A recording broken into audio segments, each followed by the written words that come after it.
అందరికీ శుభోదయం. ఈ వీడియోలో మనము degree third year Telugu 6th సెమిస్టర్లో చివరి పాఠమైన నివేదిక అనే పాఠ్యభాగాన్ని చర్చించుకోబోతున్నాము. ఈ ఒక్క పాఠాన్ని మనం చర్చించుకున్నట్లయితే మొత్తము మనకు డిగ్రీలో 6th సెమిస్టర్ తెలుగు కూడా కంప్లీట్ అవుతుంది సక్సెస్ఫుల్గా. అయితే నిన్నటి వరకు మనకి 3వ అధ్యాయమైన ఈ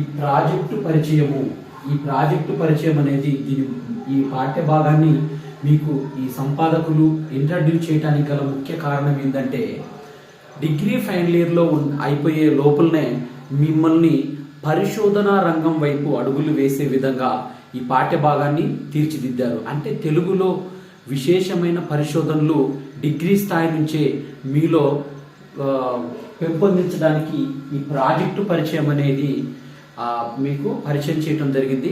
కొంతమంది విద్యార్థులు గత పాఠంలో మనం చర్చించుకున్నట్లు కొంతమంది డిగ్రీ విద్యార్థులు వారు తెలుగు భాష గురించి చేసిన పరిశోధన కూడా మనకు ఇవ్వడం జరిగింది మనకు 12వ పాఠంలో. అదేవిధంగా ఒక నిర్దిష్ట విషయం, అసలు ఈ నివేదిక అనేది మనకి ఫైనల్గా అంటే ఒక అంశాన్ని మనం సెలెక్ట్ చేసుకున్న తర్వాత మనకి ఫైనల్గా మనం ఇచ్చే రిపోర్టు, అంటే ఆ అంశం పైన పరిశోధన చేసి ఫైనల్ రిపోర్టు మనం ఇచ్చేదాన్నే ఏమంటామంటే నివేదిక అంటాము. అయితే ఒక నిర్దిష్ట విషయము క్రియా లక్షణాలు పరిస్థితుల వివరణాత్మక వర్ణనను తెలియజేసే విషయాన్ని, అంటే ఒక నిర్దిష్ట విషయమై ఉండాలి. అది నిర్దిష్ట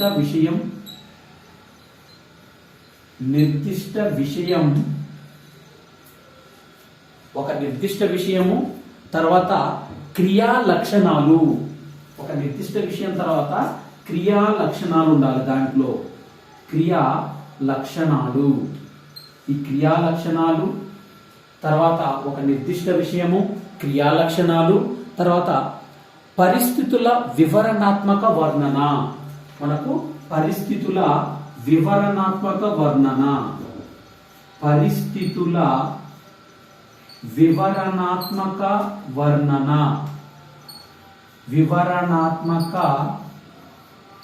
వర్ణన మనకు ఏదైతే నిర్దిష్ట విషయం, ఈ పరిశోధనకు మనం ఎంచుకున్న నిర్దిష్ట విషయము తర్వాత దాంట్లోని క్రియా లక్షణాలు తర్వాత పరిస్థితుల వివరణాత్మక వర్ణన, ఈ మూడింటిని కలిపే మనము ఏమంటామంటే, ఈ మూడింటి వివరణాత్మక వర్ణన తెలియజేసే దాన్నే మనము నివేదిక అంటాము. ఈ నివేదికను ఇంగ్లీష్లో ఏమంటారు? రిపోర్ట్ అంటారు. ఈ నివేదికలు అంటే ఒక నిర్దిష్టమైన విషయాన్ని, దానిలోని క్రియా లక్షణాలను, పరిస్థితుల వివరణాత్మక వర్ణనను మనము తెలియజేసే దాన్ని ఏమంటామంటే నివేదిక అని అంటాము. అయితే ఈ నివేదికను ఆంగ్లంలో ఏమంటారంటే రిపోర్ట్ అని అంటారు. నివేదికను ఆంగ్లంలో రిపోర్ట్ అని అంటారు. అంటే రిపోర్ట్ అనే పదము లాటిన్ పదమైన ఇన్ఫర్మేట్ నుంచి వచ్చింది. ఈ రిపోర్ట్ అనే పదము ఇన్ఫర్మేటివ్ అనే లాటిన్ పదం నుంచి వచ్చింది.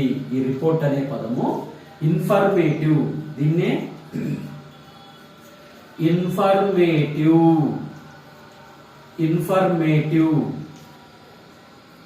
రిపోర్ట్ అనే పదము లాటిన్ పదమైన ఇన్ఫర్మేటివ్ అనే పదం నుంచి వచ్చింది. అయితే ఈ ఇన్ఫర్మేటివ్ నుంచే తర్వాత ఏముంది? ఈ ఇన్ఫర్మేటివ్ నుంచి ఇన్ఫర్మేషన్ అనే పదం వచ్చింది. ఇన్ఫర్మేటివ్ పదం నుంచి ఇన్ఫర్మేషన్ అనే పదము ఉద్భవించింది. అయితే ఈ ఇన్ఫర్మేషన్ అనే పదము అధ్యయనము, పరికల్పనల ఆధారంగా మనం ఎంచుకున్న విషయంపై పూర్తి వివరణాత్మక వర్ణన సందేశమే ఈ నివేదిక. అంటే పూర్తి వివరణాత్మక వర్ణన మనం ఇక్కడ పరిచయంలో చెప్పుకున్నాం. ఒక నిర్దిష్ట విషయం పైన దానిలోని క్రియా లక్షణాలను వర్ణిస్తూ తర్వాత పరిస్థితుల వివరణాత్మక వర్ణనే మనము రిపోర్ట్ అనుకున్నాము. అయితే ఈ నివేదిక అనేది మనం చూసినట్లయితే మనం పరికల్పనల ఆధారంగా మనం ఎంచుకున్న విషయం పైన పూర్తి వివరణాత్మక వర్ణన చేస్తూ మనకిచ్చే సందేశమే నివేదిక. అంటే పరికల్పనల ఆధారంగా హైపోథీసిస్ అని చెప్పుకున్నాం 13వ పాఠంలో. మనకి పరికల్పనల ఆధారంగా దాన్ని వివరణాత్మకంగా సందేశాత్మకంగా ఇచ్చే నివేదిక. అయితే ఈ పరిశోధనల ఫలితాలను సాధన చేసిన అన్ని కోణాలలోని ప్రయత్నాలు మౌఖికంగా లేదా లిఖితపూర్వకంగా సమర్పించేదాన్ని. అంటే ఈ విధంగా మొత్తము ఈ చేసిన తర్వాత ఈ రిపోర్టుని మౌఖికంగా కానీ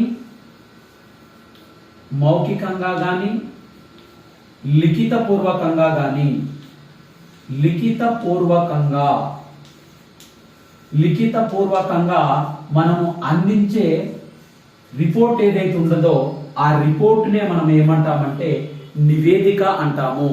అంటే మనము పరిశోధన ఫలితాలు ఏవైతే ఆ రీసెర్చ్ చేసిన ఫలితాలు ఉన్నాయో ఆ ఫలితాల సాధనకు చేసిన అన్ని కోణాలలో చేసిన ప్రయత్నాలు వాటిని ఏం చేయాలి, మౌఖికంగా లేదా లిఖితపూర్వకంగా. మౌఖికంగా అంటే ఓరల్ గా, అంటే ఏదైనా సమావేశం పెట్టి దాన్ని మౌఖికంగా తర్వాత లేదా లిఖితపూర్వకంగా సమర్పించే దాన్నే మనం ఏమంటామంటే నివేదిక లేదా రిపోర్ట్ అని అంటాము. నివేదిక లేదా రిపోర్ట్ అంటాం.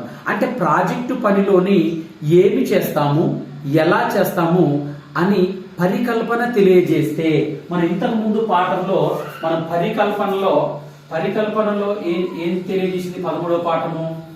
ఈ పరికల్పనలో ఈ ప్రాజెక్టు అంశము మనం ఏదైతే ప్రాజెక్టు ఎంపిక చేసుకున్నామో ఈ ప్రాజెక్టులో దాన్ని ఎలా చేస్తాము, ఏమి చేస్తాము అనేది ఈ పరికల్పనలో మనకు వివరిస్తే, ఈ రిపోర్ట్ అనేది మనకు ప్రాజెక్టు పనిలో ఏం చేస్తాము, ఎలా చేస్తాము అనేది మనకు పరికల్పన తెలియజేస్తే, ఏమి చేశాము, ఎలా చేశాము, చూడండి ఏమి చేశాము, ఎలా చేశాము అనేది మనకు తెలియజేసేది పరికల్పనకి దీనికి తేడా చూడండి.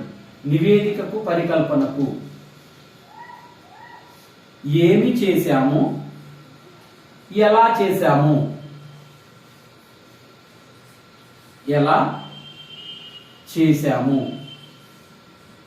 మన 13వ పాఠమైన పరికల్పన, 14వ పాఠమైన నివేదిక, ఈ రెండింటికి మధ్య డిఫరెంట్. మనకు ఒక ప్రాజెక్టుని ఎంచుకున్న తర్వాత ఈ ప్రాజెక్టుని అంటే పరికల్పనలో ఏమి ప్రాజెక్టు ఎంపిక చేసుకోవాలి, ఎలా దాన్ని పరిశోధించాలనేది పరికల్పనలో ఈ 2 అంశాలు ఉంటాయి. కానీ నివేదికలో ఏమి చేశాము, ఎలా చేశాము అనేది ఫైనల్ రిపోర్ట్ అనేది అందించేది మనకు నివేదిక అని చెప్పుకోవచ్చు. అయితే ఈ నివేదిక అనేది వివరిస్తుంది.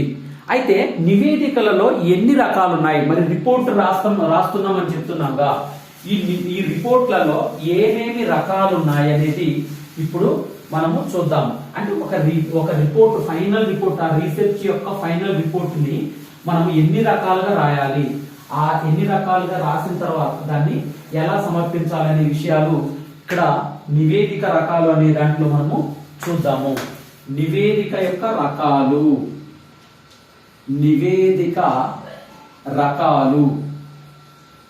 ఇక్కడ మనం చూసినట్లయితే నివేదిక రకాలు పరిశోధన అంశాన్ని, విస్తృతిని, స్వరూపాన్ని అనుసరిస్తూ, అంటే మనం ఎంపిక చేసుకున్న పరిశోధన అంశము, మనం ఏదైతే ఎంపిక చేసుకున్న పరిశోధన అంశం ఉందో ఈ పరిశోధన అంశము, తర్వాత విస్తృతి, సెకండ్ది విస్తృతి, పరిశోధన అంశము, విస్తృతి, తర్వాత స్వరూపాన్ని, ఈ స్వరూపం, ఈ మూడింటిని అంటే పరిశోధన అంశము, విస్తృతి, స్వరూపాన్ని అనుసరిస్తూ రకరకాల నివేదికలు ఉంటాయి. అంటే ఏ నివేదికలోనైనా ఒక పరిశోధన అంశం ఉంటుంది, దాని విస్తృతి ఏ విధంగా దాన్ని విస్తరిస్తామో ఉంటుంది, తర్వాత దాని ఫైనల్ అవుట్పుట్, దాని స్వరూపం అనేది మనకి నివేదికలలో ఉంటుంది. అయితే దీంట్లో చూసినట్లయితే ఆ నివేదికలు ఏ విధంగా ఉంటాయంటే నివేదికలు అనేవి 2 రకాలుగా ఉంటాయి. నివేదికలు అనేవి 2 రకాలుగా ఉంటాయి. నివేదికలు అనేవి మనకు రెండు రకాలుగా ఉంటాయని తెలుపుతున్నాడు. అంటే పరిశోధన, మనం ఎంపిక చేసుకున్న పరిశోధన అంశము, దాని విస్తృతి, స్వరూపం, ఈ మూడింటిని పరిగణలోకి తీసుకొని మనకు రిపోర్ట్ అనేది రెండు రకాలుగా తెలిపారు. దీంట్లో ఒకటి వాగ్రూప నివేదిక, రెండోది లిఖిత రూప నివేదిక. అంటే వాగ్రూప నివేదిక,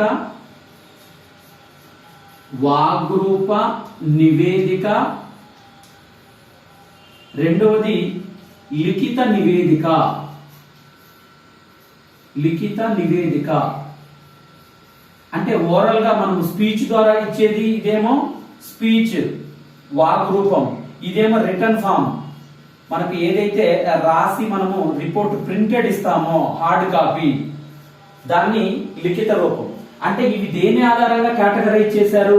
పరిశోధన అంశం, అంటే మనకు నివేదికను పరిశోధన అంశము, ఆ విస్తృతి, దాని స్వరూపం, వీటి ఆధారంగా నివేదికను రెండు రకాలుగా మనకు విభజించారు. ఒకటి వాగ్రూప నివేదిక, రెండోది లిఖిత రూప నివేదిక. వాగ్రూప నివేదిక అంటే మనము స్పీచ్, అంటే ఆ నివేదికను గురించి ఎక్స్ప్లెయిన్ చేయాలి మాటల ద్వారా. తర్వాత లిఖిత రూపం అంటే దాన్ని రిటర్న్ ఫామ్ లో, అంటే దాన్ని టైప్ చేయించి మంచి పుస్తక రూపంలో ముందుకు తీసుకొచ్చి సమర్పించే రిపోర్ట్ ను లిఖిత రూప నివేదిక అని చెప్పుకుంటున్నాము. అయితే ఈ అభివృద్ధి చెందిన దేశాలైన అమెరికాలో వాగ్రూప నివేదిక అనేది ఎక్కువ వాడుకలో ఉంది. ఈ వాగ్రూప నివేదిక ఎక్కడ ఎక్కువ అందుబాటులో ఉందంటే వాగ్రూపం, అంటే మనం ఏం చేశామనేది అక్కడ ఎక్కువ. వాగ్రూప నివేదిక ఎక్కువ ఏ దేశంలో అమల్లో ఉందంటే అమెరికా దేశంలో. ఏదైనా ఒక స్టూడెంట్ ఒక పరిశోధన అంశాన్ని ఎంపిక చేసుకున్నప్పుడు దాన్ని వాగ్రూప నివేదిక మాత్రమే ప్రాధాన్యతనిచ్చే దేశం ఏదంటే అమెరికా. ఈ అమెరికా దేశంలో రీసెర్చ్ చేయాలంటే కంపల్సరిగా వారు వాగ్రూప నివేదికనే, ఆ నివేదికను మొత్తం కూడా వాళ్ళ మాటలలో తెలపాలి. తర్వాత మనం చూసినట్లయితే లిఖిత రూప నివేదిక మూడు విధాలుగా ఉంటుంది. ఇక్కడ వాగ్రూప నివేదికకు ప్రాధాన్యత ఇచ్చిన దేశం ఏదంటే అమెరికా దేశం. తర్వాత లిఖిత రూప నివేదిక అనేది మనకు మూడు రకాలుగా ఉంటుంది. ఇక్కడ లిఖిత రూప నివేదిక అనేది మనకి చూసినట్లయితే మూడు రకాలుగా ఉంటుంది. లిఖిత రూప నివేదిక అనేది మనకు మూడు రకాలుగా ఉంటుంది. అది సాధారణ జనాన్ని ఉద్దేశించి, అధికారిని ఉద్దేశించి సాంకేతిక నివేదిక అని. ఒకటి సాధారణ జనాన్ని ఉద్దేశించి, సాధారణ జనాన్ని ఉద్దేశించి చేసే నివేదిక, తర్వాత అధికారిని ఉద్దేశించి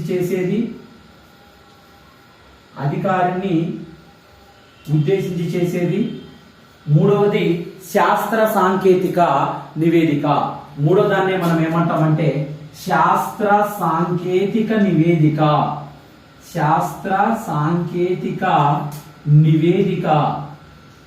ఈ నివేదికలు మూడు రకాలు. ఏది లిఖిత రూప నివేదికలు.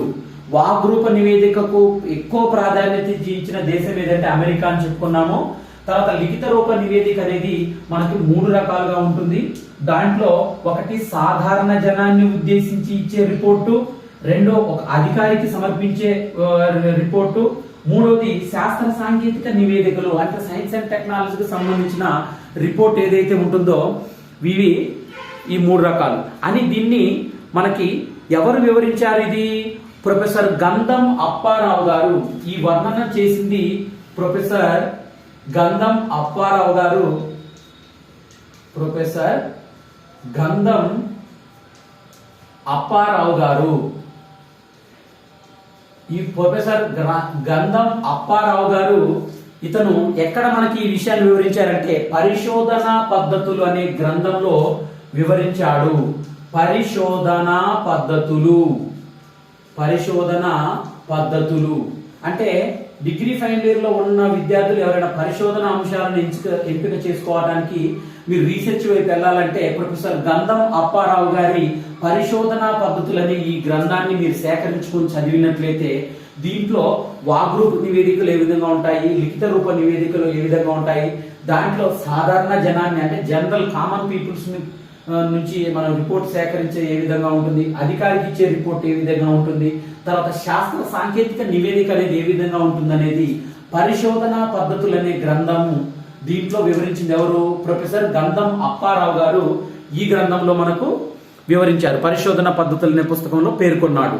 అయితే సాంకేతిక నివేదికలో ఒక పరిశోధకుడు మరొక పరిశోధకుడికి అందించే సమాచార సంఘటన వీలు ఉండటంతో ఇది బహువిధాలుగా ఉండవచ్చని తెలిపాడు. అంటే మనకు ఏదైతే ఒక పరిశోధకుడు ఉన్నాడో ఈ పరిశోధకుడు ఇంకో పరిశోధకుడికి వారు ఏదైనా ఒక రిపోర్ట్ని వారు రచించుకోవాలనుకున్నప్పుడు వారి మధ్య ట్రాన్సాక్షన్స్ అంటే ఈ సమాచారం అనేది ఏ విధంగా కొన్ని రూపాలలో నివేదికలు వారు ఇచ్చుకుంటారు. ఇలా చూసినట్లయితే ఆ నివేదికలో ఒక పరిశోధకుడు మరొక పరిశోధకుడికి అందించే సమాచార సంఘటన అనేది మనకు ఇది బహువిధాలుగా ఉంటుందని వివరించాడు ఈ పరిశోధన పద్ధతులనే గ్రంథంలో గంధం అప్పారావు గారు. తర్వాత దాంట్లో విపుల నివేదిక, ఏక విషయ సంబంధిక నివేదిక, పత్రికా వ్యాస నివేదిక, సంపూర్ణ సాంకేతిక నివేదిక అని 4 రకాలుగా చెప్పాడు. అంటే ఒక పరిశోధకుడు మరో పరిశోధకుడికి మధ్య, అంటే ఇక్కడ ఒక పరిశోధకుడు ఇంకో పరిశోధకుడు వీరిద్దరి మధ్య మనకు ఈ నివేదికలు అనేవి మనకు 4 రకాలుగా ఉంటుందని బహువిధాలుగా ఉండవచ్చునని తెలిపి దాంట్లో ప్రధానంగా వివరించిన ఏంటి అంటే ఒకటి విపుల నివేదిక,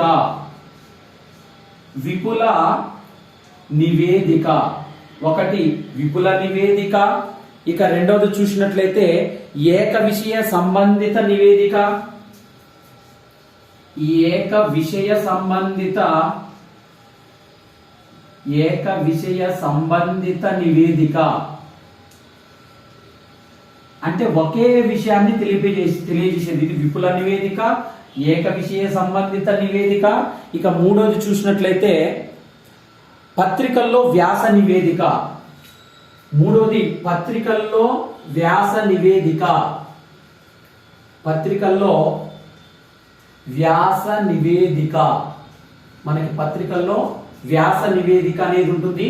ఈ పత్రికల్లో వ్యాస నివేదికనే వృత్తిపర నివేదిక అని కూడా అంటాము. దీన్ని ఏమంటామంటే వృత్తిపరమైన నివేదిక అని కూడా చెప్తాము, వృత్తిపరమైనది. తర్వాత నాలుగోది చూసినట్లయితే సంపూర్ణ సాంకేతిక నివేదిక.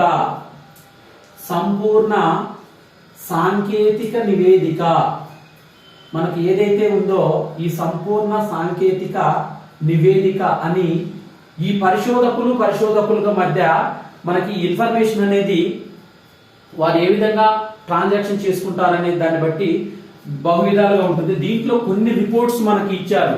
విపుల నివేదిక అంటే కంప్లీట్ గా మనకు విపుల నివేదిక అనేది ఉంటుంది.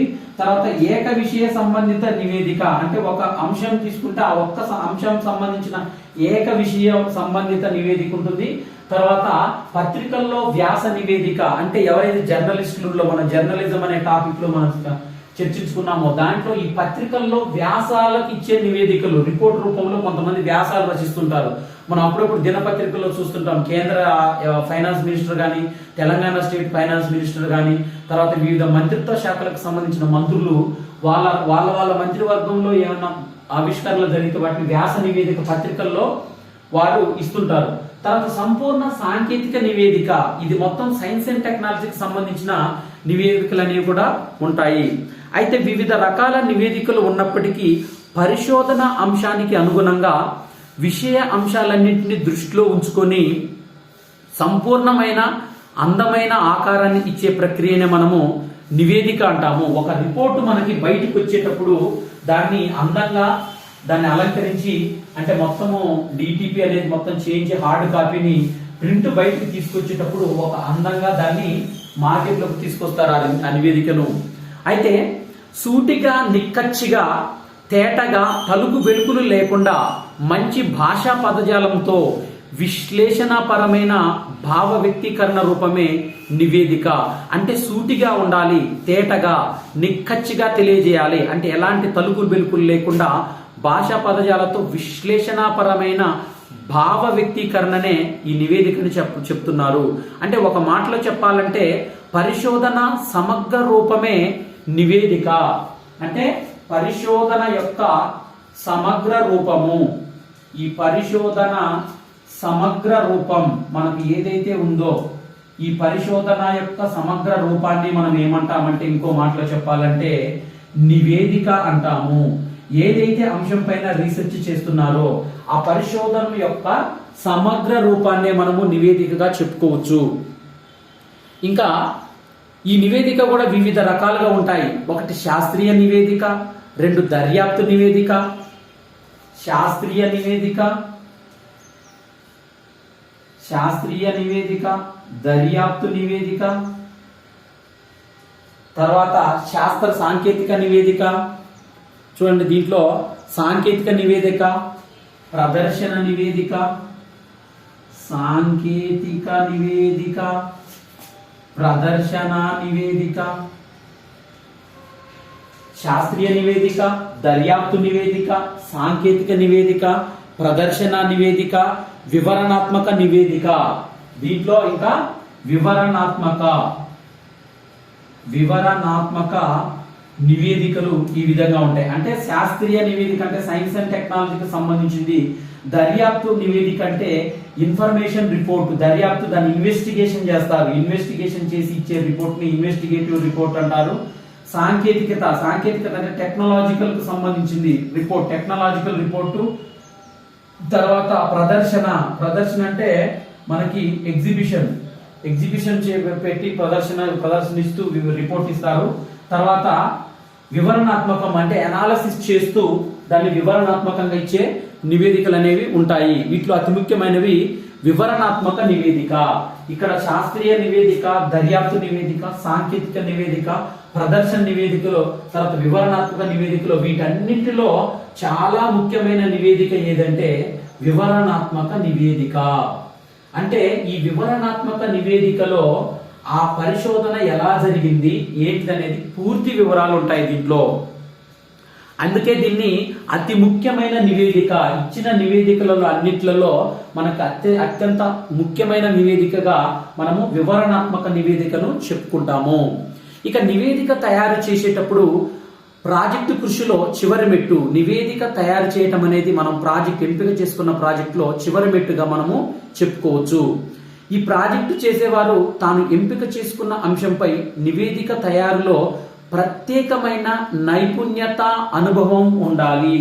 మనకు ప్రాజెక్టులో చివరి మెట్టు మనం చెప్పుకుంటున్నాము. ఈ ప్రాజెక్టులో చివరి మెట్టు ఏంటిదంటే ఈ నివేదిక తయారీ అనేది మనము చెప్పుకోవచ్చు. చివరి మెట్టు ఏంటిది? ఈ నివేదిక తయారీ. ప్రాజెక్టులో చివరి మెట్టు ఏంటిదంటే మనకి నివేదిక తయారీ అనేది మనము చెప్పుకోవచ్చు.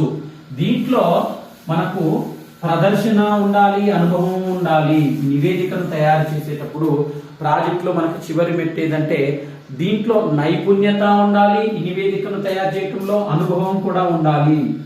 నైపుణ్యతను ప్రదర్శించాలి, తర్వాత అనుభవపూర్వకంగా కూడా ఉండాలి. అనుభవం ఉండాలి. దీంట్లో నివేదికను తయారు చేయడానికి అనుభవం అనేది కూడా మనకు ఉపయోగపడుతుంది. ఇక చూసినట్లయితే ప్రాజెక్టు అంశంపై వివిధ మార్గాల ద్వారా సేకరించిన సమాచారాన్ని ఒక వరుస క్రమంలో వర్గీకరించి విశ్లేషించి పట్టికలను రూపొందించాలి. పరికల్పన స్వరూపాన్ని, నూతన సిద్ధాంతాలను ప్రతిపాదించి సమాజానికి అందించాలి.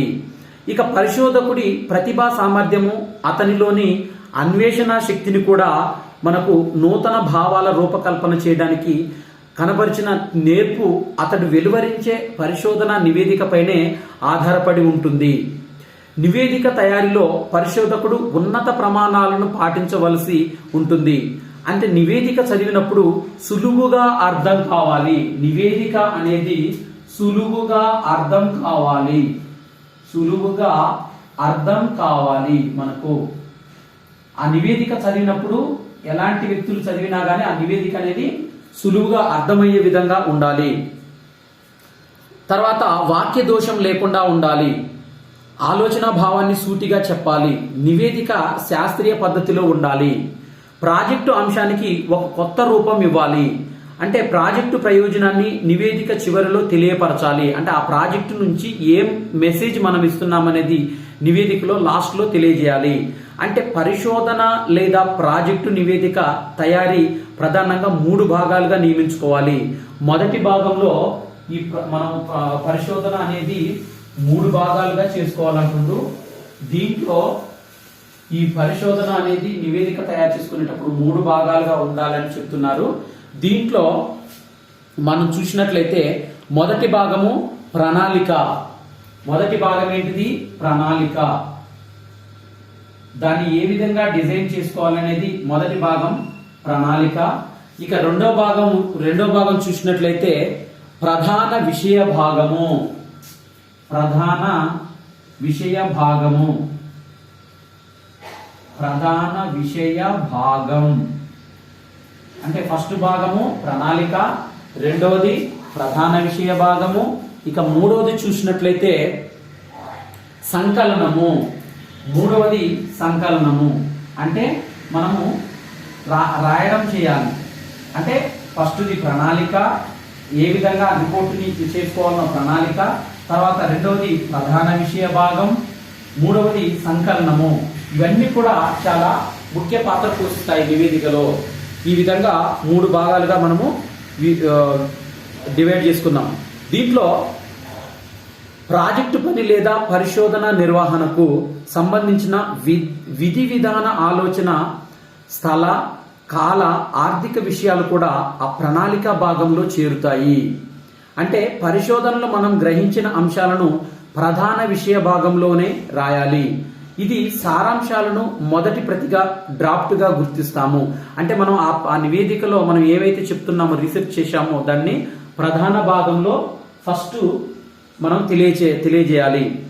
దీన్నే డ్రాఫ్ట్ అంటాము. అంటే మొదటి ప్రతి పూర్తయిన తర్వాత దీనిలో ఏమైనా పురోభివృద్ధి చేయవలసిన అవసరం ఉంటే దాన్ని సరిచేయవచ్చు. అందుకు సమీక్షించవలసిన అవసరం ఉంది. అంటే మొదటిసారి చదివినప్పుడు అందులో సమస్య కనిపించకపోవచ్చు. అందుకే 2-3 సార్లు చదవటం వల్ల అందులో ఏమైనా సమస్యలు ఉన్నట్లయితే మనకు వెంటనే తెలిసిపోతుంది. తద్వారా వాటిని సమీక్షించడానికి పర్యవేక్షకులకు లేదా ఆ రంగంలో అనుభవం ఉన్న వారిని సంప్రదించవచ్చు మనము. అయితే వారి సూచనల మేరకు అప్పుడు సరి అయిన సమగ్రమైన నివేదిక తయారవుతుంది. అప్పుడు నివేదికలో 3వ భాగమైన సంకలనము. ఇది తయారు చేసేటప్పుడు త్వరగా రాస్తున్నప్పుడు శ్రద్ధ వహించినప్పటికీ విరామ చిహ్నాలు, ఇతర సంకేతాలు సరిగా ఉండకపోవచ్చు. అంటే మనం రచించేటప్పుడు కొన్ని విరామ చిహ్నాలు తప్పుపోయే అవకాశాలు ఉంటాయి. అయితే వాటిని సంకలనం చేసే సమయంలో పునరాలోచించి తప్పులను సరిచేయాలి. అయితే దీనినే ఎడిటింగ్, సవరణ అంటాము. మనం ఈ సంకలనంలో ఎడిటింగ్ అనేది ఉంటుంది. ఈ ఎడిటింగ్ అనేది మనము కరెక్ట్ గా చేసుకోవాలి. అంటే ఎక్కడెక్కడ విరామ చిహ్నాలు ఉండాలి ఇవన్నీ మనము ఈ సవరణలో చూడాలి. ఈ 3 స్థాయిలలో ప్రాజెక్టు నివేదికను తయారు చేసి సమర్పించవలసి ఉంటుంది. అంటే ఏదేది? ప్రణాళిక, తర్వాత ప్రధాన విషయ భాగం, నెక్స్ట్ సంకలనము. అయితే దీంట్లో ఒక అంశాన్ని ఎంచుకొని దానిపై వివరణాత్మక నివేదికను సమర్పించిన ఒక ప్రాజెక్టుపై సమీక్ష చేద్దాం. అయితే ఇక్కడ మనకు డిగ్రీ ఫైనల్ ఇయర్ విద్యార్థులు చేపట్టిన ఒక ప్రాజెక్టు గురించి మేము మీకు పరిచయం చేశాడు. అసలు ఆ ప్రాజెక్టు ఏ విధంగా చేపట్టారు, ఆ విద్యార్థులు ఎక్కడెక్కడ ఏ అంశాలను సేకరించారనేది మనకు ఒక ఎగ్జాంపుల్గా ఒక ప్రాజెక్ట్ ఇచ్చారు. వాళ్ళు తీసుకున్న అంశం ఏంటిదంటే, డిగ్రీ ఫైనల్ ఇయర్ విద్యార్థులు వారు ఒక అంశం పైన పరిశోధన చేశారు. ఈ అంశం పేరు దీంట్లో మనకు ఇచ్చారు. ఏంటిదంటే ఈ అంశం పేరు విద్యార్థులు చదివే అలవాట్లు. విద్యార్థులు చదివే అలవాట్లు. మనకు విద్యార్థులు చదివే అలవాట్లు, అభ్యసన సంస్కృతి మరియు పరీక్షల వ్యూహం. అభ్యసన సంస్కృతి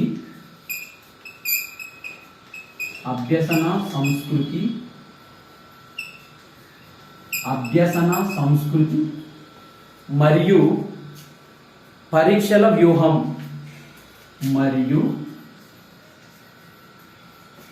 పరీక్షల వ్యూహం మరియు పరీక్షల వ్యూహం, విద్యార్థుల సన్నద్ధత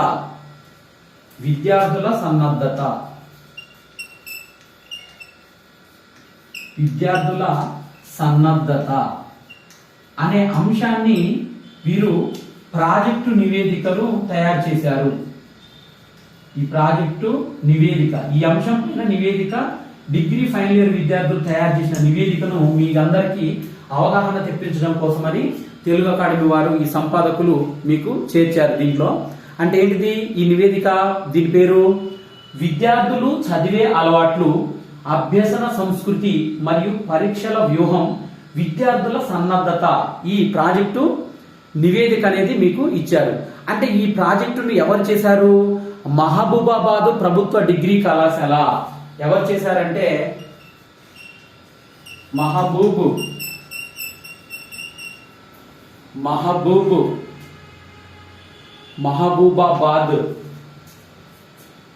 మహబూబాబాద్ ప్రభుత్వ డిగ్రీ కళాశాల విద్యార్థులు చేశారు. ఇది ప్రభుత్వ డిగ్రీ కళాశాల విద్యార్థులు, అంటే పూర్వపు వరంగల్ జిల్లాలోని మహబూబాబాద్, ఈ మహబూబాబాద్ లో ఉన్న గౌడ్ డిగ్రీ కాలేజీ విద్యార్థులు ఈ రిపోర్టుని వీరు తయారు చేశారు. అయితే ఈ మహబూబాబాద్ ప్రభుత్వ డిగ్రీ కళాశాల తృతీయ సంవత్సరం విద్యార్థులు 2013-14 సంవత్సరంలో చేపట్టారంట వీరు. 2013-14 సంవత్సరంలో. అంటే విద్యార్థుల్లో చదివే అలవాట్లు ఏ విధంగా ఉన్నాయి, వాళ్ళలో అభ్యసన సంస్కృతి ఏ విధంగా ఉంది, పరీక్షల వ్యూహం ఏ విధంగా ఉంది, వాళ్ళు విద్యార్థులు ఏ విధంగా సన్నద్ధమవుతున్నారనే అంశం పైన వీరు ఈ రిపోర్ట్ ని ఏ సంవత్సరంలో తయారు చేశారంటే 2013-14 అకాడమిక్ ఇయర్ ని తీసుకొని మహబూబాబాద్ ప్రభుత్వ డిగ్రీ కళాశాల విద్యార్థులు ఈ నివేదికను తయారు చేశారు. నివేదికలో పూర్వభాగంలో చూసినట్లయితే ప్రాజెక్టు శీర్షిక అని చక్కని అంశాన్ని ఎంచుకున్నారు. మనకి ఈ అంశం పేరు, దీన్ని ఎక్కడ వీరు వివరించారు? పూర్వభాగంలో. అంటే ఈ పూర్వభాగంలో ఈ ప్రాజెక్టు రిపోర్ట్ కి పూర్వభాగంలో అంశం పేరు, చక్కని అంశాన్ని ఎంపిక చేసుకున్నారు. విద్యార్థులు చదివే అలవాట్లు, అభ్యసన సంస్కృతి మరియు పరీక్షల వ్యూహం, విద్యార్థుల సన్నద్ధత. ఈ ప్రాజెక్టు నివేదికకు పూర్వభాగము టైటిల్ ఇచ్చాడు, మంచి శీర్షిక విద్యార్థులు. తర్వాత ఈ ప్రాజెక్టును విద్యార్థులు సొంతంగా చేసిందని, ఇతరులు చేయలేదని విద్యార్థులు పర్యవేక్షకులు ధృవీకరించారు. అంటే ఈ ఎవరైతే ఈ ప్రాజెక్టులో పాల్గొన్నారో మహబూబాబాద్ ప్రభుత్వ డిగ్రీ కళాశాల విద్యార్థులు, ఈ ప్రాజెక్టుని ఓన్లీ విద్యార్థులే చేశారు, అంటే వాళ్ళు ప్రొఫెసర్ల పర్యవేక్షణలో చేశారని ఈ అంశాలన్నింటినీ క్రమంగా వివరించారు. వీరు పర్యవేక్షకులు కూడా ధృవీకరించారు. విషయ సూచికలో ప్రాజెక్టు పనిలో చేసిన అంశాలన్నింటినీ క్రమంగా సూచించారు. అంటే నివేదిక గ్రంథ భాగం, ప్రాజెక్టు ప్రధాన భాగం. దీంట్లో పరిచయం అనే ఉపవిభాగంలో ప్రాజెక్టు లక్ష్యాన్ని తెలియజేశారు. అంటే ఒకటి డిగ్రీ కళాశాల విద్యార్థులు చదివే అలవాట్లు, పఠన అభ్యసన సంస్కృతి అధ్యయనము, వివిధ ధోరణులు పోకడల పరిశీలన. అంటే డిగ్రీ స్థాయిలో వాటి పఠనాభిలాష ఏ విధంగా ఉన్నదని మొదటి అంశంగా తీసుకున్నారు. తర్వాత రెండో అంశం పరీక్షకులకు విద్యార్థుల సన్నద్ధత వ్యూహాలను పరిశీలించుట అనే అంశాలను తెలిపారు. అంటే పరీక్షల కాలంలో వాళ్ళ వ్యూహం ఏ విధంగా ఉంది, వాళ్ళ సన్నద్ధత ఏ విధంగా ఉన్నది తెలిపారు. తర్వాత ఈ ప్రాజెక్టు పరిధి మహబూబాబాద్ ప్రభుత్వ డిగ్రీ కళాశాల విద్యార్థులు అని నిర్ధారించుకున్నారు. అంటే అధ్యయన పద్ధతిలో ప్రశ్నావళి ఆధారంగా సమాచార సేకరించిన తర్వాత ఈ సమాచారాన్ని క్రోడీకరణ చేసి విశ్లేషణ చేయడము, తర్వాత విశ్లేషణ ఆధారంగా అన్వయం, సిఫారసులు చేయడం పాటించారు. అంటే వాళ్ళు ఒక అంశాన్ని క్రోడీకరించుకొని విశ్లేషించుకొని తర్వాత సిఫార్సులు చేయటం అనేది పాటించారు. అధ్యాపకులు విద్యార్థులకు ప్రాజెక్టు పైన అవగాహన కల్పించారు. అంటే అక్కడ వాళ్ళ కళాశాల అధ్యాపకులు ఎవరైతే ఉన్నారో ఈ మహబూబాబాద్ ప్రభుత్వ డిగ్రీ కళాశాల ప్రొఫెసర్స్ వారికి ఆ ప్రాజెక్టు మొత్తం అంశాలను విశ్లేషించారు. అప్పుడు ఆసక్తి గల విద్యార్థులు తమ పేర్లను నమోదు చేసుకున్నారు. ఎంపికైన విద్యార్థులు వారు చర్చించుకొని 2 గ్రూపులుగా ఏర్పడి పర్యవేక్షకుల సూచన మేరకు అంశాన్ని బట్టి 2 రకాల ప్రశ్నలను రూపొందించుకున్నారు. వారు అందుకే 2 రకాల ప్రశ్నలు రూపొందించుకున్నారు. ఏమిటి అంటే విద్యార్థులకు చదివే అలవాట్లు, అభ్యసన సంస్కృతి పైన 40 ప్రశ్నలు, పరీక్షల వ్యూహము, విద్యార్థుల సన్నద్ధత పైన 32 ప్రశ్నలు. వీరు విద్యార్థుల చదివే అలవాట్లు, అభ్యసన సంస్కృతి దీనిపైన 40 ప్రశ్నలు తయారు చేశారు. తర్వాత పరీక్షల వ్యూహము, విద్యార్థుల సన్నద్ధత అంశం పైన 32 ప్రశ్నలు వీరు ముందుగానే తయారు చేసుకొని పెట్టారు. వాటిని ముద్రించుకొని ప్రతి తరగతికి వెళ్ళి విద్యార్థులకు పంపిణీ చేశారు. వాటికి సమాధానాలు రాసి మాకు అందించాలని విద్యార్థులను కోరారు. వారు ఇచ్చే సమాచారంలో గోప్యత అవసరమని భావిస్తే తమ పేర్లు తరగతి రాయనవసరం లేదని సూచించారు. అంటే విద్యార్థులు కొంతమంది రాయడం చదవటం రాని విద్యార్థులు ఎవరైతే ఉన్నారో వాళ్ళు బాధపడతారని మీ పేరు క్లాస్ రాయకపోయినా పర్వాలేదని సూచించారు. 2-3 సార్లు పదే పదే గుర్తు చేసి అడిగి సమాచారాన్ని శ్రద్ధాసక్తులతో సేకరించారు ఈ విద్యార్థులు. అంటే ఈ సేకరించిన సమాచారాన్ని పర్యవేక్షకుల సూచన మేరకు ప్రశ్నావళి, విద్యార్థులు ఇచ్చిన సమాధానాలను ఒక పట్టిక రూపంలో రూపొందించారు. ఒక టేబుల్ ఫార్మాట్ లో రాసుకున్నారు. తర్వాత బృందంలోని సభ్యులు ప్రశ్నలను పంచుకొని ఒకరితో ఒకరు చర్చించుకొని డేటా పూర్తి చేసుకున్నారు. అంటే టేబుల్ రూపంలో వేసిన తర్వాత దాన్ని డేటా రూపంలో వాళ్ళు తయారు చేశారు. ప్రాజెక్టు పర్యవేక్షకులు దీనిపై సమగ్రంగా చర్చించారు. ఈ ప్రాజెక్ట్ ఎవరైతే గైడ్ గా ఉంటారో పర్యవేక్షకులు వీరిని సమగ్రంగా చర్చించారు. ఇటువంటి ప్రాజెక్టులు చేసేటప్పుడు ఎక్కువ జాగ్రత్త తీసుకోవాల్సింది ప్రశ్నల రూపకల్పనలోనేనని చెప్పవచ్చు. అయితే ప్రధానంగా ప్రశ్నల ఎంపిక విషయంపైనే ప్రాజెక్టు విలువ, ప్రయోజనం ఆధారపడి ఉంటుందని అన్నారు. అంటే సామాజిక శాస్త్ర సంబంధ విషయాల్లో ఎక్కువ పరిశ్రమ ప్రశ్నల విషయంలో ఉంటుందని తెలియజేసి చెప్పారు. అంటే పర్యవేక్షకుల చక్కటి శిక్షణ వలన విద్యార్థులు ప్రాజెక్టు చేయగలమనే నమ్మకం, పూర్తి చేయగలమనే నమ్మకము, ఆత్మవిశ్వాసాన్ని కలిగిందన్నారు విద్యార్థులు. అంటే ఈ విద్యార్థులు ప్రాజెక్టుకు సంబంధించిన డేటాను పరిశీలించటము, విశ్లేషణ చేసే పనిలో కూడా నిమగ్నమయ్యారు. అంటే ఈ ప్రాజెక్టుని వాళ్ళు డేటా కలెక్షన్ చేయటము, తర్వాత దాన్ని విశ్లేషించుకోవడము, విశ్లేషించుకున్న అంశాలను టేబుల్ రూపంలో రాసుకోవడము, ఇలా టేబుల్ రూపంలో రాసుకున్న దాన్ని వారు ఒక రిపోర్టుగా మనకు ముందుకు తీసుకురావడానికి కోసము వీళ్ళు ప్రాజెక్టు తయారీలో చేసిన 72 ప్రశ్నలకు ఇచ్చిన సమాధానాలను పరీక్షలకు చక్కగా విశ్లేషించారు. అంటే వాళ్ళ అభ్యసనం మీద 40 క్వశ్చన్లు, తర్వాత వ్యూహాల పైన 32 క్వశ్చన్లు, మొత్తం 72 ప్రశ్నలకు సరైన సమాధానాలు, అంటే వారు ఏవైతే సమాధానాలు ఊహించారో వాటి సమాధానాలను పరిశీలకులు చక్కగా విశ్లేషించారు. ప్రతి ప్రశ్నకు ఎంతమంది ఏ సమాధానం చెప్పారు, దానికి గల కార్యకారణ సంబంధాలు, లాభ నష్టాలకు ఈ నివేదికలో వివరించారు. అంటే గ్రంథ నివేదికలో పరిశోధన అంశాన్ని బట్టి పరిశోధకుల, పర్యవేక్షకుల అభిప్రాయం మేరకు 4, 5 లేదా 6 అధ్యాయాలుగా విభజించుకొని పరిశీలించటం అనేది ఒక పద్ధతి. అంటే వాళ్ళు ఏవైతే రిపోర్టు సేకరించుకున్నారో 4, 5, 6 అధ్యాయాలుగా విభజించుకొని పరిశీలించారు ఒక పద్ధతిలో. కేవలం ఉపశీర్షికలతో నివేదికను తయారు చేయటం మరో పద్ధతి.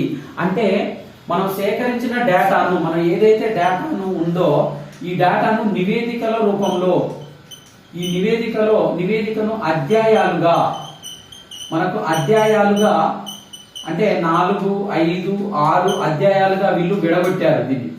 తర్వాత ఈ విధంగా అధ్యాయాలుగా విడగొట్టిన తర్వాత వారిని విభజించుకొని పరిపాలించారు. కొన్ని రిపోర్ట్లలోనేమో ఉపశీర్షికలు ఉంటాయి. కేవలం ఉపశీర్షికలు అనేవి కూడా పెడతారు దీంట్లో. ఉపశీర్షికలు, ఈ ఉపశీర్షికలతో కూడా నివేదికను తయారు చేస్తారు.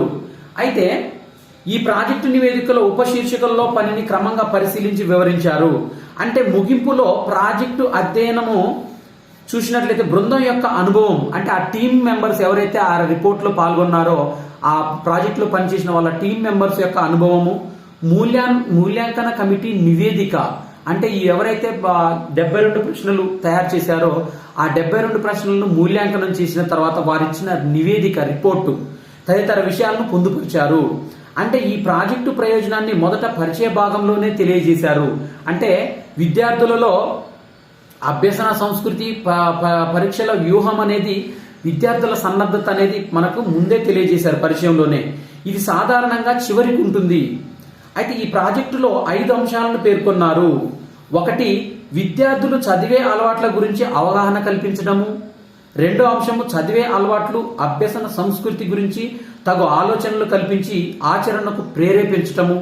మూడో అంశము, పరీక్షలను వ్యూహాత్మకంగా ఎదుర్కొని సమర్థవంతంగా రాసేందుకు కావలసిన మానసిక సంసిద్ధతను కల్పించడం గురించి.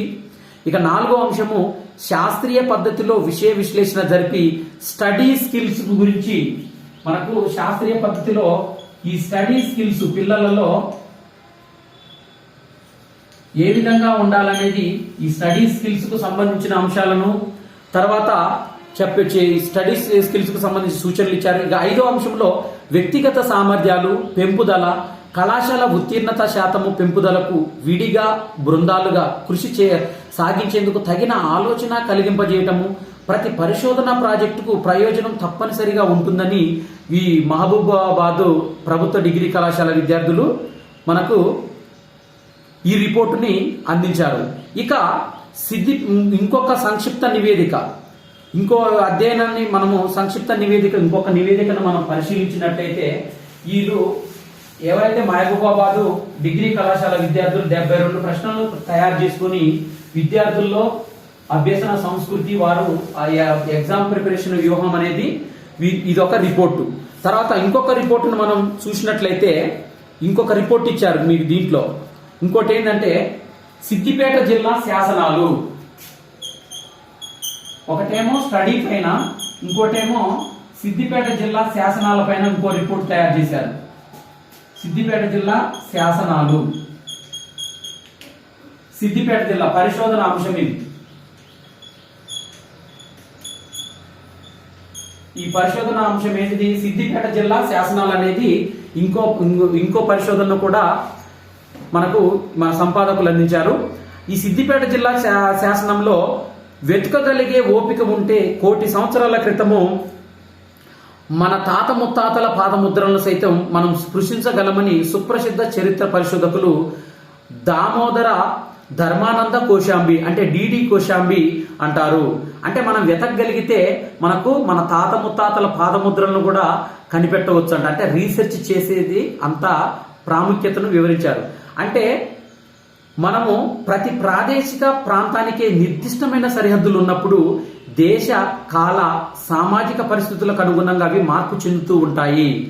ప్రతి నైసర్గిక ప్రాంతానికి తనదైన చరిత్ర, సంస్కృతి, పురాజ్ఞాపికలు అనేవి ఉంటాయి.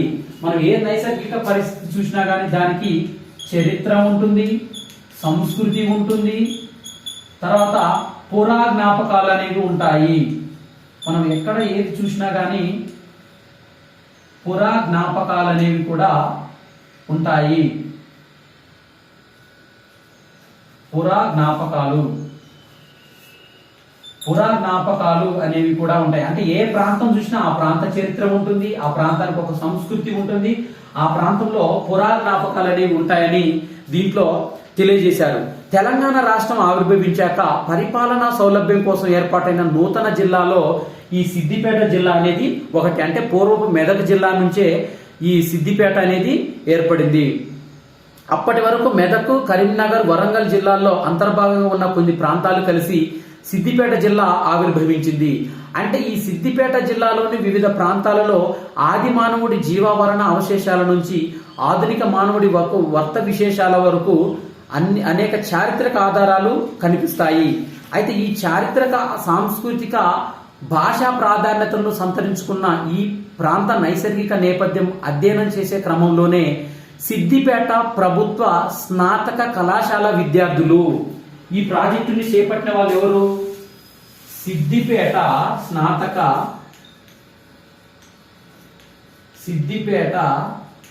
స్నాతక ప్రభుత్వ డిగ్రీ కళాశాల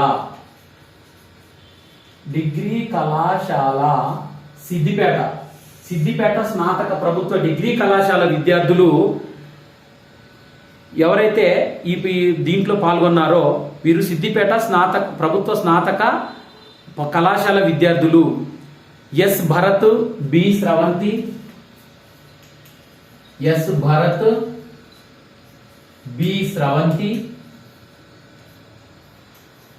బి స్రవంతి, తర్వాత బి రమాదేవి,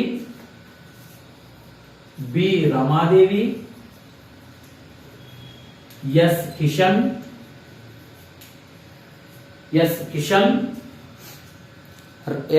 రాథోడ్,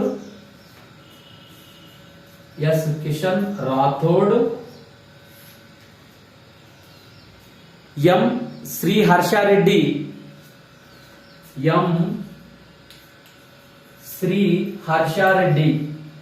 అనే ఈ విద్యార్థులు ఎవరైతే ఉన్నారో ఈ సిద్దిపేట స్నాతక ప్రభుత్వ డిగ్రీ కళాశాల విద్యార్థులు వీరు ఈ సిద్దిపేట జిల్లా శాసనాలు అనే అంశం పైన వీరు పరిశోధన గావించిన అధ్యయన బృంద నివేదికను రూపొందించారు. ఈ బృంద పరిశోధన లక్ష్యాలు మనం చూసినట్లయితే దీంట్లో బృంద పరిశోధన లక్ష్యాలు అంటే ఈ శాసనాల పైన వాళ్ళు ఏమేమి లక్ష్యాలు పెట్టుకున్నారు అనేది ఇప్పుడు చర్చించుకుందాము. అంటే అంశాన్ని ఎంపిక చేసుకున్న తర్వాత వారు తమ పర్యవేక్షకుని మార్గదర్శనంలో విద్యార్థి బృందము పరిశోధన లక్ష్యాలను నిర్దేశించుకున్నారు. అంటే వారి గైడు ఎవరైతే వాళ్ళకు ఈ ఈ సిద్దిపేట జిల్లా శాసనాలు అనే అంశాన్ని ఎంపిక చేసి ఇచ్చారో గైడు, అతని ఆధ్వర్యంలో పరిశోధన లక్ష్యాలు నిర్దేశించుకున్నారు. అవి చూసినట్లయితే, ఒకటి, శాసనాలలో భాషా పరిశీలన ద్వారా ఆనాడు వాడుకలో ఉన్న పదాలను తెలుసుకోవడము మొదటి లక్ష్యంగా పెట్టుకున్నారు. తర్వాత వివిధ కాలాలలోని సామాజిక ఆర్థిక పరిస్థితులను తెలుసుకోవడం చేశారు. తర్వాత శాసనాల నాటి లిపిని పరిశీలించి లిపి పరిణామాన్ని. తర్వాత భూముల కొలతలకు ఆనాడు వాడుకలో ఉన్న కొలతలకు నేడు వాడుకలో ఉన్న కొలతలకు తేడాలను తెలుసుకోవడం చేశారు. తర్వాత సాహిత్య సమీక్ష. ముందుగా విద్యార్థి బృందం శాసనాల గురించి ఈ సమాచారం కోసం సంబంధిత గ్రంథ అధ్యయనం చేశారు లైబ్రరీకి వెళ్ళి.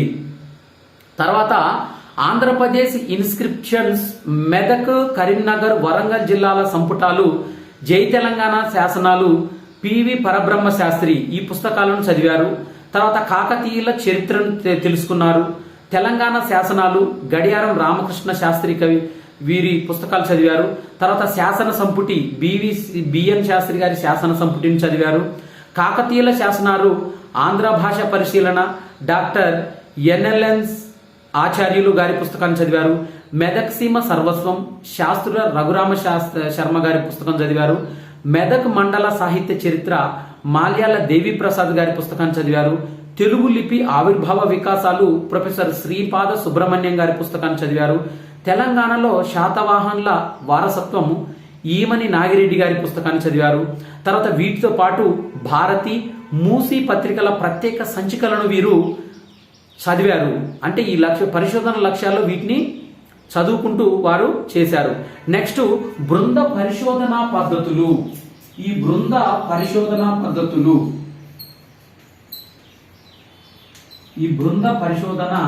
పద్ధతులు అంటే ఎలాంటి పద్ధతులు వారు పాటించారు. బృంద పరిశోధనా పద్ధతులు అనేవి మనకి ఇక్కడ ఇచ్చాడు. అంటే విద్యార్థి బృందము తాము ఎంపిక చేసుకున్న విషయానికి సంబంధించిన సాహిత్య సమీక్ష అనంతరము 2 పరిశోధనా పద్ధతులను ఎంచుకున్నారు. అవి ఏంటి అంటే ప్రత్యక్ష పద్ధతి, పరోక్ష పద్ధతి. ఈ పద్ధతులు ఏంటి? ఒకటి ప్రత్యక్ష పద్ధతి అంటే డైరెక్టివ్ మెథడ్. రెండోది పరోక్ష పద్ధతి, ఇండైరెక్ట్ మెథడ్. ఓకే, పరిశోధన పద్ధతులను వాళ్ళు ఈ విధంగా చేసుకున్నారు. దాంట్లో ప్రత్యక్ష పద్ధతి చూద్దాం. వీరు ఏదైతే ప్రత్యక్ష పద్ధతిని ఎంపిక చేసుకున్నారో ప్రత్యక్ష పద్ధతికి ఏం చేశారు వీరు? ప్రత్యక్ష పద్ధతి, తర్వాత పరోక్ష పద్ధతి, 2 పద్ధతుల్ని ఎంపిక చేసుకున్నారు. దీంట్లో ప్రత్యక్ష పద్ధతి గురించి ఇప్పుడు చూద్దాం. అంటే ఇప్పటికే గ్రంథస్థమైన అంశాలను ఆయా గ్రంథాల ఆధారంగా అధ్యయనం చేయడము. అంటే క్షేత్ర పర్యటనల ద్వారా శిలాశాసనాలను ప్రత్యక్షంగా పరిశీలించడము. దీన్ని ప్రత్యక్షంగా అంటే మనకు గ్రంథాల ఆధారంగా అధ్యయనం చేయడం ప్రత్యక్ష పద్ధతి. తర్వాత క్షేత్ర పర్యటనల ద్వారా అంటే గ్రంథ అధ్యయనము ఒకటి పెట్టుకున్నారు వీరు. తర్వాత క్షేత్ర పర్యటన అంటే ఫీల్డ్ విజిట్, క్షేత్ర పర్యటన మనకు ఏదైతే అంశాలు ఆ గ్రంథాలలో ఆ శాసనాలు ఏ ఏ ప్రదేశాల్లో నెలకొన్నాయో ఆ క్షేత్ర పర్యటన ఆ శాసనాలు ఎక్కడ నెలకొల్పారో ఆ దగ్గరికి వెళ్ళి ఆ క్షేత్రాన్ని సందర్శించి ఆ శాసనాలు ఫోటోలు తీసుకోవడము, ఆ శాసనాల గురించి ఇన్ఫర్మేషన్ ఏమో గ్రంథాల అధ్యయనము, ఈ రెండు ప్రత్యక్ష పద్ధతుల్లో వీరు ఎంపిక చేసుకున్నారు. తర్వాత పరోక్ష పద్ధతి. ఈ పరోక్ష పద్ధతిలో వారు శాసనాలలోని లిపి, భాష వంటి అంశాలను పరిశీలించడము, తర్వాత ఆయా ప్రాంతాలకు చెందిన అనుభవజ్ఞులైన వ్యక్తులతో ముఖాముఖి సంభాషణ ద్వారా సమాచారం సేకరించటము. అంటే ఈ శాసనాలలోని లిపి, భాష ఏదైతే ఉన్నదో వాటిని వీరు చదవడము, తర్వాత వ్యక్తులతో ముఖాముఖి, ఫేస్ టు ఫేస్, అంటే ఆ ప్రాంతంలో ఎవరైతే నివసిస్తున్నారో వ్యక్తులతో ముఖాముఖి నిర్వహించుకొని పరోక్ష పద్ధతిలో ఇన్ఫర్మేషన్ ని, సమాచారాన్ని సేకరించారు. సిద్దిపేట జిల్లా శాసనాలు వెలువరించిన రాజుల గురించి తెలిపారు. అంటే సిద్దిపేట జిల్లా శాసనాలు వెలువరించిన రాజులు ఇన్ఫర్మేషన్. సిద్దిపేట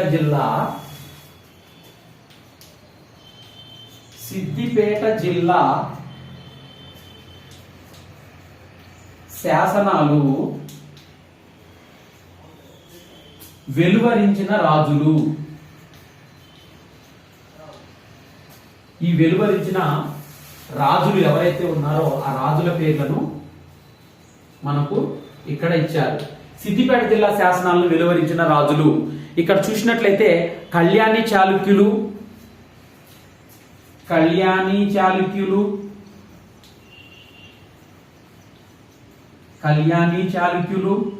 కాకతీయులు,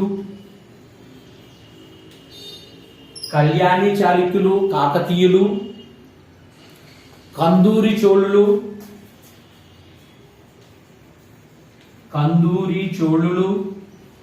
కళ్యాణి చాళుక్యులు, కాకతీయులు, కందూరి చోళులు,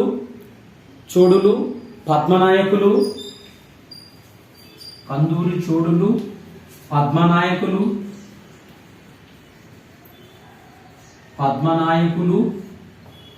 తర్వాత కుతుబ్ షాహీలు మొదలైన వారు ఉన్నారు. కుతుబ్ షాహీ కూడా ఉన్నారు.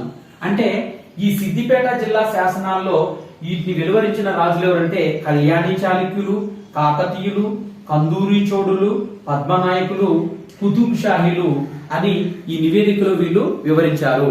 దీంట్లో మనకి కన్నడ శాసనాలు, దీంట్లో ఇంకా కన్నడ శాసనాలను కూడా చూశారు వీళ్ళు. కన్నడ శాసనాలు కూడా ఉన్నాయి దీంట్లో. ఏంటి అవి? చాళుక్యుల కాలం నాటి శాసనాలు. వర్గల్ శాసనం 970, సీతారాంపల్లి శాసనం క్రీస్తు శకము 979, అక్కారం శాసనం క్రీస్తు శకం 1040, రాయప్రోలు 4 శిలా శాసనాలు దొరికాయి రాయప్రోల్లో. అంటే వీళ్ళు వర్గల్ అనే ప్రదేశంలో ఏమేమి శాసనాలు కనుగొన్నారంటే వర్గల్ 970, సీతారాంపల్లిలో క్రీస్తు శకం 979, అక్కారం 1040, తర్వాత రాయప్రోల్లో 4 శిలా శాసనాలు క్రీస్తు శకం 1048, తర్వాత క్రీస్తు శకం 1061, క్రీస్తు శకం 1073, క్రీస్తు శకం 1074. తర్వాత ములుగులో చూసినట్లయితే ఇక్కడ క్రీస్తు శకం 1065, బెజుగాము కొక్కొండలో 1073, తర్వాత పిచిచేడ్ క్రీస్తు శకం 1124, తుఫ్రాన్ శాసనము క్రీస్తు శకం 1112, నాగిరెడ్డిపల్లి క్రీస్తు శకం 1134, మిట్టపల్లి శాసనం క్రీస్తు శకము 1098, ఖానాపూర్ శాసనము 1110, చెప్యాల శాసనము క్రీస్తు శకము 1013, శనిగరం శాసనం క్రీస్తు శకం 1051. ఈ శాసనాలన్నీ కూడా కన్నడ శాసనాలు. నెక్స్ట్ చూసినట్లయితే సంస్కృత శాసనాలు. కన్నడ శాసనాల తర్వాత సంస్కృత శాసనాలు ఉన్నాయి దీంట్లో. ఈ సంస్కృత శాసనాలు మనం చూసినట్లయితే ఈ సంస్కృత శాసనాలు మనకు సంగుపల్లి శాసనము, రాయవరం శాసనము. సంగుపల్లి శాసనము, రాయవరం శాసనము. ఈ సంగుపల్లి శాసనం అనేది క్రీస్తు శకము 1072 ప్రాంతంలో వేయించారు. 1072 ప్రాంతంలో వేయించారు సంగుపల్లి శాసనము.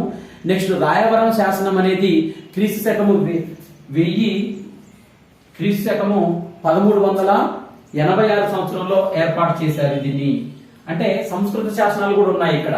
సంగుపల్లి శాసనం క్రీస్తు శకం 1072, రాయవరం శాసనం అనేది మనకు క్రీస్తు శకం 1386. ఇక తెలుగు శాసనాలు పాములపర్తి ఇటిక్యాలలో క్రీస్తు శకం 1148, కొండపాక శాసనము క్రీస్తు శకం 1225, దుద్దెడ శాసనము క్రీస్తు శకం 1286. తెలుగు సంస్కృత భాషలున్నాయి ఈ దుద్దెడ శాసనంలో. తర్వాత మునిగడప క్రీస్తు శకం 1308, బందార శాసనం క్రీస్తు శకం 1646, మనోహరాబాదు, గజ్వేలు, పుల్లూరు, తర్వాత రాజగోపాలపేట క్రీస్తు శకం 1775. శనిగరం శాసనంలో తెలుగు, కన్నడ, సంస్కృత భాషలు ఒకే శాసనంలో కనిపించాయి. దేంట్లోనంటే శనిగరం శాసనంలో.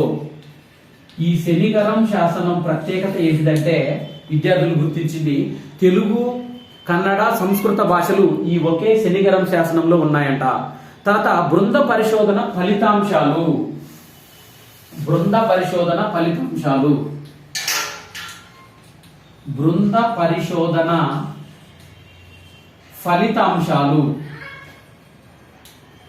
ఈ బృంద పరిశోధన ఫలితాంశాలు మనం చూసినట్లయితే ఏమేమి ఉన్నాయంటే దీంట్లో సిద్దిపేట జిల్లాలో వివిధ ప్రాంతాల్లో ఉన్న శాసనాలను ఒకచోట సమీకరించడం జరిగింది.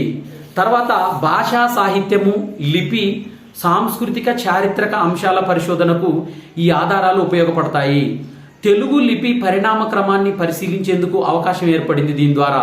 అంటే కన్నడ, తెలుగు ప్రాంతాలలో మనం చూసినట్టయితే శనిగరం శాసనంలో కన్నడ, తెలుగు, సంస్కృత పదాలు ఉండటం, తెలుగు లిపి ఆయా కాలంలో వాడుకలో ఉన్న పదాలను నేటి తరానికి తెలిపే అవకాశం ఏర్పడింది. అంటే తెలంగాణ భాషా మూలాలను అన్వేషించడానికి ఈ కృషి అనేది తోడ్పడుతుంది. సిద్దిపేట జిల్లాలోని శాసనాలు వెలుగులోకి తేవడం జరిగింది. అంటే సిద్దిపేట జిల్లా చరిత్ర రచనకు, భాషా రచనకు సాహిత్యపరమైన ఆధారాల సేకరణ అనేది కొంతమేరకు జరిగిందని చెప్పుకోవచ్చు. అంటే శాసనాలు తరతరాల చరిత్రకు సజీవ సాక్ష్యాలుగా చెప్తాయి. అంటే ఇవి వెలకట్టలేని మానవ వారసత్వ సంపద. అందుకే వీటి పరిరక్షణ ప్రభుత్వము మరియు ప్రజలందరి బాధ్యతగా చెప్పుకోవాలి. అంటే సిద్దిపేట జిల్లాలో వివిధ ప్రాంతాలలో 50కి పైగా విభిన్న కాలాలలో చేసిన శిలాశాసనాలు కన్నడ, సంస్కృత, తెలుగు భాషల్లో ఉన్నాయి. అంటే వీటిలో ప్రధానంగా తెలుగు భాషలో ఉన్న శాసనాలను విద్యార్థి బృందం అనేది అధ్యయనం చేసింది. అంటే క్షేత్ర పర్యటన ద్వారా శాసనాలను ప్రత్యక్షంగా పరిశీలించడము, గ్రంథస్థమైన ఆధారాలతో పాటు ఆయా ప్రాంతాలకు చెందిన అనుభవజ్ఞులను, భాషా శాస్త్రవేత్తల నుండి సమాచారాన్ని సేకరించడం ద్వారా ఈ అధ్యయనం అనేది కొనసాగింది. వర్గలు, ములుగు, సీతారాంపల్లి, వేలూరు, కొండపాక, దుద్దెడ, మర్పడగ, పుల్లూరు, శనిగరం గ్రామాల్లో ఉన్న దేవాలయాలను, చెరువుగట్టులు, కొండలపై ఉన్న శాసనాల ఆధారాలను విద్యార్థులు క్షేత్ర పర్యటనలో పరిశీలించారు. అంటే ఫీల్డ్ విజిట్ చేసేటప్పుడు ఈ ప్రాంతాల్లో వాళ్ళు ఇన్ఫర్మేషన్ గ్యాదర్ చేశారు. దీని ద్వారా శాసన కాలం నాటి లిపి, భాష, వాక్య నిర్మాణము, సామాజిక సాంస్కృతిక వారసత్వ నేపథ్యాన్ని అధ్యయనం చేశారు. విద్యార్థుల పరిశోధన వివిధ మాధ్యమాల ద్వారా వెల్లడి కావడంతో స్థానికులు శాసనాలపైన ఆసక్తి కలిగింది. అంటే ఒక విద్యార్థులు డిగ్రీ స్థాయిలో ఉన్న విద్యార్థులు ఈ శాసనాలపైన ఇంత ఇన్ఫర్మేషన్ గ్యాదర్ చేయడం ద్వారా స్థానికులకు కూడా ఆ శాసనాలంటే ఏంటి, అంటే మన ఊర్లో ఇంత విశేషత కలిగిన శాసనాలు ఉన్నాయా అని స్థానికులు కూడా ఆ శాసనాలపైన ఆసక్తి కలిగించారు. దీని ద్వారా శాసన కాలం నాటి లిపి, భాష, వాక్య నిర్మాణము, సామాజిక సాంస్కృతిక నేపథ్యాన్ని అధ్యయనం చేశారు. అయితే దీని ద్వారా విద్యార్థుల పరిశోధన వివిధ మాధ్యమాల ద్వారా వెల్లడి కావడంతో దీని ద్వారా వారు స్థానికులకు శాసనాలపైన ఆసక్తి కలిగించేలా చేసింది. అయితే చరిత్ర తన గురించి తాను నిర్మించుకోవడానికి ఒక చరిత్రకారుని కనుగొంటుందని సుప్రసిద్ధ చరిత్రకారుడు ఈహెచ్ కార్ అన్నాడు. ఈహెచ్ కార్ ఒక గొప్ప సందేశాన్ని ఇచ్చాడు. ఈహెచ్ కార్ అనే ఒక సుప్రసిద్ధ చరిత్రకారుడు ఏమన్నాడంటే, చరిత్ర తన గురించి తాను, ఈ చరిత్ర అనేది తన గురించి తాను,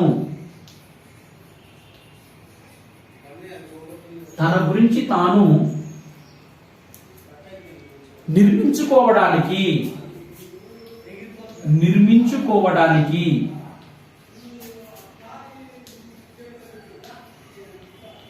ఒక చరిత్రకారుని నియమించుకుంటుంది.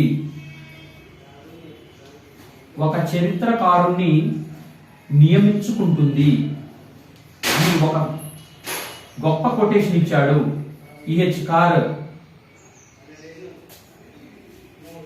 నియమించుకుంటుంది. ఈహెచ్ కార్ ఇచ్చిన ఈ సందేశం మనం చూసినట్టయితే, చరిత్ర తన గురించి తాను నిర్మించుకోవడానికి ఒక చరిత్రకారుణ్ణి కనుగొంటుంది. చరిత్రకారుణ్ణి కనుగొంటుంది. చరిత్రకారుణ్ణి కనుగొంటుందంట. నియమించుకోవడం కాదు, సారీ, కనుగొంటుంది. అంటే ఒక చరిత్ర అనేది తన గురించి తాను చరిత్ర నిర్మించుకోవడానికి ఏం చేస్తుంది? ఒక చరిత్రకారుణ్ణి కనుగొంటుంది. ఎవడైతే రీసెర్చ్ చేస్తాడో ఆ చరిత్రే కనుగొంటుందంట చరిత్ర సృష్టించడానికి. ఈ విధంగా ఈ ప్రాదేశిక ప్రాంత చరిత్రను పరిశీలించే అవకాశము మాకు కలిగినందుకు దీనికి మరింత ముందుకు తీసుకువెళ్లే చారిత్రక బాధ్యతలను, కర్తవ్యాన్ని ముందు తరాలు కొనసాగించాలని ఆశిస్తున్నామని ఈ విద్యార్థులు మనం చూసినాము. ఈ నివేదికలో 2 రిపోర్ట్లు, ఒకటి మహబూబాబాద్ ప్రభుత్వ డిగ్రీ కళాశాల రిపోర్టు, అది ఆ విద్యార్థుల యొక్క పరీక్షల పైన, వాళ్ళ సన్నద్ధత పైన ఒక రిపోర్ట్ అందించారు. రెండవది మనకు సిద్దిపేట ప్రభుత్వ స్నాతక కళాశాల విద్యార్థులు, వీరు సిద్దిపేట జిల్లా శాసనాలు అనే అంశాలపైన చేసిన రిపోర్టు. అంటే ఈ 2 రిపోర్ట్లు ఎలా తయారు చేశారు, వీరు ఏ అంశాలను తీసుకున్నారనే అంశాలు మనకు ఈ నివేదిక అనే పాఠ్య భాగంలో మనకు ఈ సంపాదకులు, ఈ రచయితలు మనకు ఇంత మంచి పాఠాలను పరిచయం చేసినందుకు మనము చాలా అభినందించాలి. ఈ తెలుగు అకాడమీ సంపాదకులు, ఉస్మానియా విశ్వవిద్యాలయం తెలుగు శాఖ అధ్యక్షులైన ఆచార్య సూర్య ధనుంజయ్ మేడం గారికి చాలా ధన్యవాదాలు. ఇంత మంచి పాఠ్య భాగాంశాలను విద్యార్థుల కోసం ఎంపిక చేసినందుకు ఆచార్య సూర్య ధనుంజయ్ గారి మేడంకి ధన్యవాదాలు. తర్వాత ఈ పాఠ్య పుస్తక రచయితలైన ఆచార్య Chinthakindi Kasim, Osmania university Telugu department, doctor Karimindla Lavanya, associated professor Telugu అధ్యయన శాఖ తెలంగాణ యూనివర్సిటీ నిజామాబాదు, తర్వాత డాక్టర్ మన్యమోని కృష్ణయ్య తెలుగు శాఖ అధ్యక్షులు Palamuru university, doctor A Jyothi associated professor Telugu శాఖ కాకతీయ విశ్వవిద్యాలయం Warangal, doctor S Raghu assistant professor Telangana doctor S Raghu assistant professor Telugu శాఖ Osmania university Hyderabad, doctor Veldandi Sridhar assistant professor ప్రభుత్వ డిగ్రీ కళాశాల Hayat Nagar Hyderabad, doctor R Sitaramarao garu assistant professor Telugu విశ్వవిద్యాలయము తెలుగు విభాగము BGSR ప్రభుత్వ ఆర్ట్స్ అండ్ సైన్స్ కళాశాల Khammam, doctor V Shankaraiah assistant professor Telugu శాఖ అధ్యక్షులు ప్రభుత్వ డిగ్రీ కళాశాల కామారెడ్డి. ఈ సంపాదకులు ఆచార్య డాక్టర్ సూర్య ధనుంజయ్ తెలుగు శాఖ అధ్యక్షులు ఉస్మానియా యూనివర్సిటీ హైదరాబాద్. వారికి మా ధన్యవాదాలు. ఎందుకంటే డిగ్రీ ఫైనల్ ఇయర్ విద్యార్థుల కోసం మీరు ఎంతో శ్రమ కోర్చి మీ టీం మొత్తం అందించిన కృషి చాలా చక్కని ఈ తెలుగు సాహితీ దుందివి అనే పుస్తకానికి నిలువెత్తు రూపం. ఈ పాఠ్యాంశాలను మీరు ఎంపిక చేసినందుకు మేము ఎప్పటికీ మీకు కృతజ్ఞతలై ఉంటాము. అదేవిధంగా దీంతో మనకు డిగ్రీ 6th సెమిస్టర్ కూడా అన్ని పాఠాలు మనము పూర్తి చేసుకున్నాము. మీ ఫ్రెండ్స్కి నా ఛానల్ని షేర్ చేయండి. నా వీడియో మీకు నచ్చినట్టయితే లైక్ చేయండి, మీ ఫ్రెండ్స్కి షేర్ చేయండి. నా వీడియో పల్లె సతీష్ తెలుగు పాఠాలు అనే యూట్యూబ్ ఛానల్ను మీరు సబ్స్క్రైబ్ చేసుకోండి. Degree 2nd year, degree 1st year videos కూడా నేను చేసి నా దాంట్లో ఈ యూట్యూబ్ ఛానల్లో నేను అప్లోడ్ చేస్తాను. పల్లె సతీష్, నా యూట్యూబ్ ఛానల్ పేరు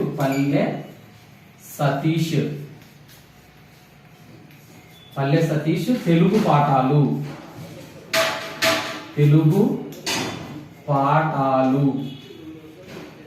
ఈ యూట్యూబ్ ఛానల్లో అన్ని వీడియోస్ని నేను క్లాసులుగా చెప్పి మీ ముందుంచుతాను. ఈ ఛానల్ని మీరు సబ్స్క్రైబ్ చేసుకుంటే నేను చేసే వీడియోలన్నీ మీకు వస్తాయి. ధన్యవాదాలు. Thank you everyone.